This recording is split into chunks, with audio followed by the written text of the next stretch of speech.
السلام عليكم ورحمة الله وبركاته. بسم الله والحمد لله والصلاة والسلام على رسول الله.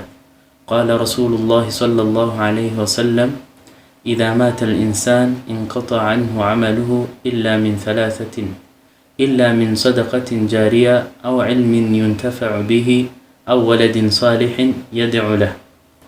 إيمان محمد صلى الله عليه وسلم أرتبيرتي مجتبى بخاري ومسلم. iyo mwene Adamu apfuye ibikorwa bye byose birahagarara usibye ibikorwa bitatu: illa min sadaqatin jariya, usibye isadaka yatanze ihoraho, aw ilmun yuntafa'u bihi, cyangwa se umenye yigishije abantu bugasigara bubagiriye akamaro, aw waladin salihin yad'u lahu, cyangwa se umwana mwiza yasize agasigara musabira kuri Allah subhanahu wa ta'ala.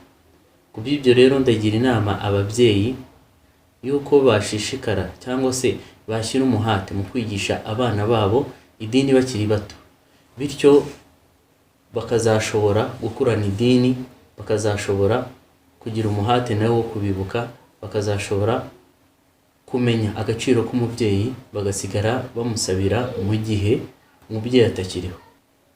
Kubw'ibyo rero ni byiza cyane, ni inyungu ikomeye cyane kwigisha umwana wawe akiri muto, hanyuma mu gihe utagihari ibyo byiza bigasigara byiyongera kandi waragiye.